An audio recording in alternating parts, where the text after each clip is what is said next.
great big, authentic Choctaw laugh and let him go on with his story. So when Nuluso Chito cracked the limb he was standing on and fell 77 feet to the ground, he spun round and round, brushing away the clouds and swiping at the moon, but nothing stopped his fall. He hit the blanket like a boulder from the sky. As 4 strong-willed Bapoli yanked hard at the 4 corners, luckily Miss Chakma had a mighty fine recipe for Nuluso Chito stew in her cookbook.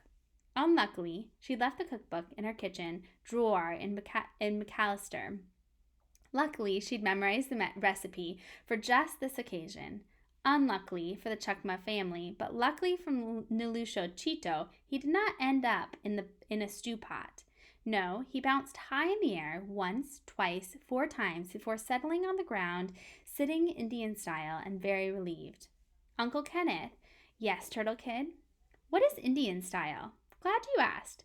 Indian style means in a chair, like you sit at school. The Bapoli found a flimsy folding chair in the car trunk and had it ready for Nuluso Chito. Okay, just wondering. And once he realized he wasn't going to die, Nuluso Chito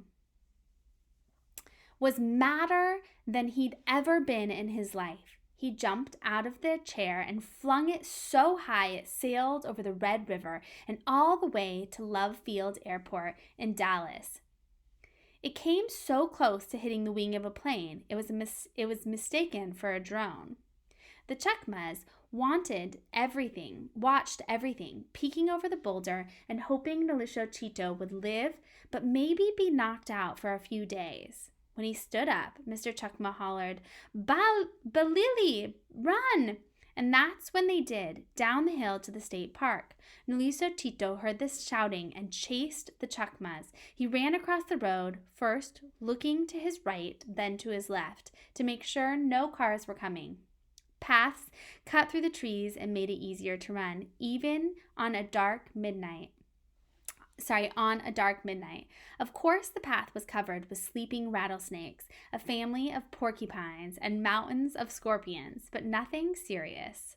But this was a park the Chakmas did not know. They'd never camped here. They only knew they had to make it to park headquarters before Nuluso Chito caught them. Mr. Chakma ran in the lead, slapping branches out of the way, lifting and tossing fallen trees stretched across the path. Mrs. Chakma hurried the kids along, trying her best to keep the blanket over their heads. She was scared to blazes, but she acted brave for the kids.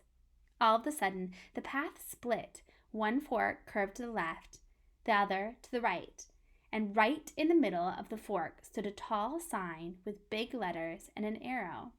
On any day but today or tonight, the sign read, "Downhill to Lakeside Picnic Grounds left," and the arrow at the top of the sign pointed left. But not tonight. You see, those Bapoli were having too much fun to quit, so they switched the arrows, pointing them in the wrong direction. Tonight the sign read, "Downhill to Lakeside Picnic Grounds left," but the arrow pointed right. So the Chakmas ran faster to the left. When they came to the next fork, the sign read, "Downhill to Lakeside Boat Dock," right, but the arrow at the top of the sign was pointed left. Ignoring the arrow, they ran downhill to the right. Finally, after dodging rattlesnakes and scorpions, they spotted the sign they were looking for, Park Ranger Headquarters, downhill right, but the arrow at the top of the sign was pointed left. The Chakma family turned right and ran like their lives depended on it. They skidded and rolled and didn't stop till they came to the bottom of the hill. But they weren't safe yet. They still had to cross the picnic grounds and parking lot, and they knew how fast Nuluso Chito could run. He was right behind them. I said, "No, Turtle Kid. He was 2 miles away, running in the wrong direction." "I'm confused," said Trisha, my younger cousin. "Like, duh," said Keith, the smartest cousin. I just sat back without saying a word, folding my arms, the Choctaw saying with my pursed lips and tilting head, "Okay, so where is this going?" Uncle Kenneth pretended not to notice me, but I saw a smile creeping over his face. But if the Chakmas were going to make it alive and not into the belly of Nuluso Chito, they had to make sense out of this confusion. The big dude was fast and getting close, but he couldn't read, and when the sign pointed right or left, he followed the arrow. Didn't matter what the sign said. He followed the arrow. How did the Chakmas know which way to go, I asked, if the arrow pointed the wrong way? Glad you asked, said Uncle Kenneth. I didn't tell you about the Chakma kids yet. They were smart youngins, real smart. Mary Chakma was 12 years old, and she loved geography. Whenever they traveled, she always carried a state map, and did it come in handy on this night? How could she read in the dark? Keith asked. Thank you for asking. Uncle Kenneth said Ricky Chakma, Mary's little brother, had a camper manual which he had read from cover to cover. It advised what to carry in case a Nuluso Chito smashed your car and you were stranded in the woods at midnight. He remembered Chapter 2, the importance of flashlights in the dark, so of course he carried a flashlight. With Ricky shining light and Mary reading the map, the Chakma knew which way to go. They dashed across the parking lot to the park headquarters, pounded on the door, and a park ranger ushered them inside to safety. What happened to their car? Keith asked. I'm assuming it was totaled. You assume right, said Uncle Kenneth, but the rear view mirror was still good, so Al Choctaw State Insurance replaced the Chakma car with a super cool minivan. I couldn't let him get away with that. I covered my eyes with my hands and shook my head, Choctaw telling him, my mom is right. You can't believe a word Uncle Kenneth says. Excuse me, Uncle Kenneth, said Keith, and the academic tone of his voice made everyone pause and look his way. Yes, my nephew Keith, son of my brother Billy, said Uncle Kenneth. Sarcasm, I whispered in my fists, rocking back and forth.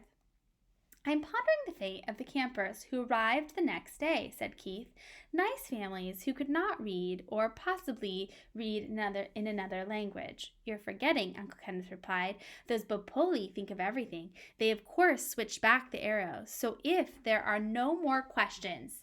But what happened to the Nuluso Chito? Asked sweet little cousin Cindy, waving her tiny hand in the air.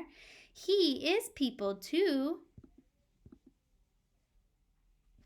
Glad you asked, Uncle Kenneth said, glancing at his watch and blowing his cheeks into one huge, I am not believing this Choctaw bubble.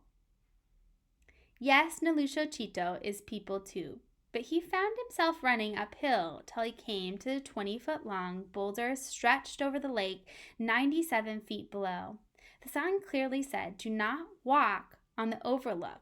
It is cracked and ready to fall, and we do not have the staff to provide a lifeguard if you cannot swim, or even if you can. But Nuluso Chito can't read, Uncle Kenneth, Cindy chirped. No, sweetheart, he cannot. He ignored the warning and stepped onto the overlook. He heard a cracking sound, lost his balance, and fell kicking and screaming into the lake. Kicking and screaming? Asked Tricia. It's called a cliché, replied Keith. I don't like this, said the determined little Cindy. Wait, hun, it's not over yet, said Uncle Kenneth.